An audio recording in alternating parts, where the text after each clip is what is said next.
He will come straight. Look, you lay home to him. Solomon's pranks have been too broad to bear with, and that your grace has screened and stood between much heat and him. I'll silence me even here. Pray you be round with him. I warned you, fear me not. With joy, I hear him coming. Now, mother, what's the matter? Hamlet, thou hast thy father much offended. Mother, you have my father much offended. Come, you answer with an idle tongue. Go, you question with a wicked tongue. Why, how now, Hamlet? What's the matter now? Have you forgotten me?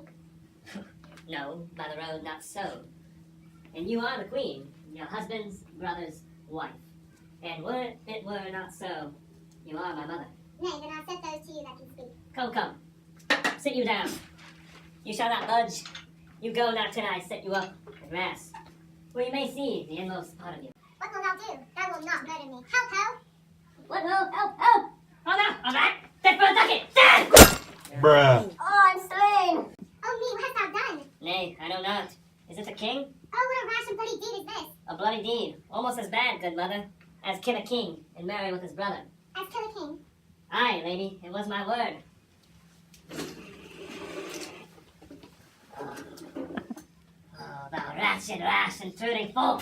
Farewell! I took thee for thy better. Take thy fortune. Thou findest too busy in some danger.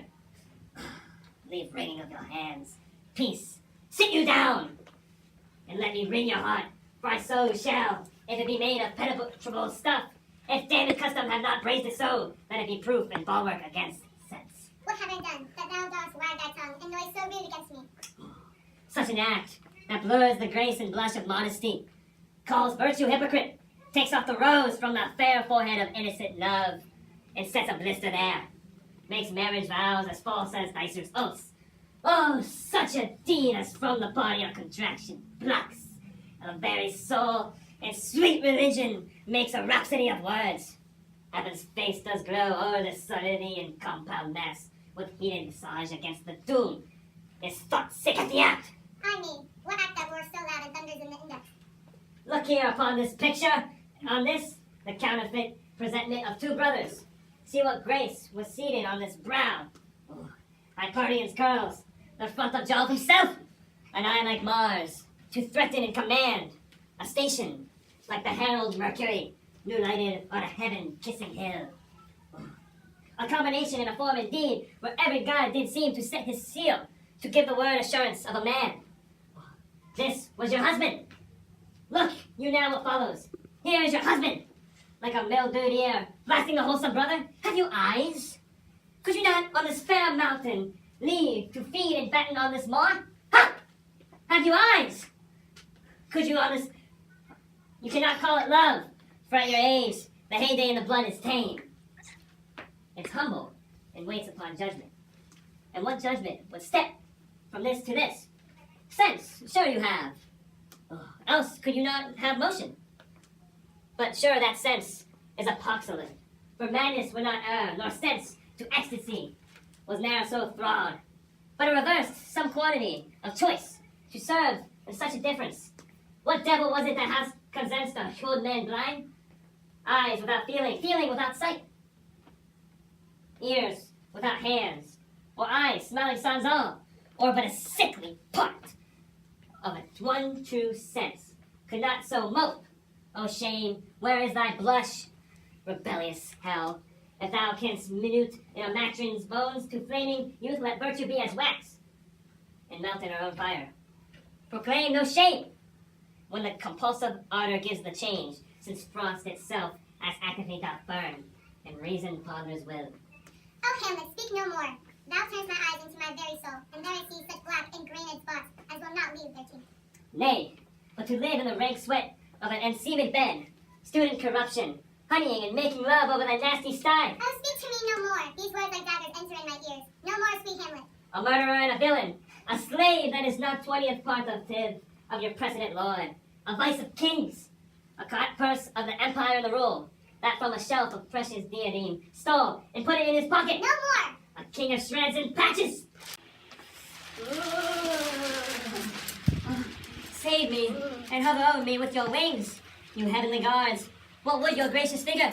Alas, he's mad. Do you not come, your tawny son, to chide? That lapse in time and passion let go? The important acting of your dread command. Oh, say! Do not forget, This visitation is but to whet thy almost blunted purpose. But look, amazement on thy mother sits. Oh, step between her and her fighting soul. Conceit in weakest bodies. Strongest words speak to her, Hamlet. How is it with you, lady? Alas, how is it with you, that you do bend your eye on vacancy, and with the corporal air do hold discourse? Forth at your eyes your spirits wildly peep, and as the sleeping soldiers in the alarm, your bedded hair, like life and excrement, start up and stand and end. Oh, gentle sun, upon the heat and flame of thy distemper, sprinkle cool patience, whereon do you look? On him! On him! Look how pale he glares. His form and cause conjoined, preaching to stones, would make them capable. Do not look upon me, lest with this piteous action you convert my stern efforts. Then what I have to do will want true color, tears perchance for blood. To whom do you speak this? Do you see nothing now? Nothing at all, yet all that is I see. Nor do you hear nothing? No, nothing but ourselves. Why, look you there. Look how it steals away my father and his habit as he lived. Look where he goes, even now out at the portal. This is the very coinage of your brain. This bodiless creation ecstasy is very cunning in. Ecstasy. My pulse as yours doth temperately keep time, and makes a healthful music. It is not madness that I have uttered. Bring me to the test, and I the matter will reward, which madness would gamble from. Mother, for the love of grace, lay not the flattering on action to your soul, that not you trespass, but my madness speaks.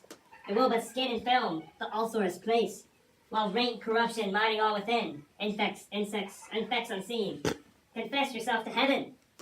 Repent what's past, avoid what is to come, and do not spread the compost on the weeds to make them raker. Forgive me, this my virtue, for in the fatness of these pursy times, virtue itself, of vice much pardon beg. Yea, curb and woo, for leave to do him good. Oh, Hamlet, thou hast cleft my heart in twain. Oh, throw away the worser part of it, and live the purer with the other half. Good night, but go not to my uncle's bed, a sum of virtue, if you have it not. The monster custom, who all sense doth eat, of habits devil is an angel. Yet in this, that to use of actions fair and good, he likewise gives a frock or livery, that aptly is put on. Refrain tonight, and that shall lend a kind of easiness to the abstinence. The next more easy, for use almost can change the stamp of nature, and either the devil or throw him out with wondrous potency. Once more, good night. And when you are desirous to be blessed, I'm blessing you, beg of you. For this same Lord, I do repent. But heaven hath pleased it so to punish me with this, and this with me, that I must be the scourge and minister. I will bestow him, and will answer well the death I gave him. So again, good night. I must be cruel only to be kind. This bad begins and worse remains behind. One word more, good lady. What shall I do? Not this, by no means, that I bid you do. Let the blood king tempt you again to bed. Pinch wonton on your cheek.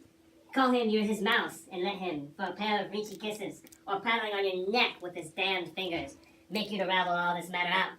And I essentially am not in madness, but in craft.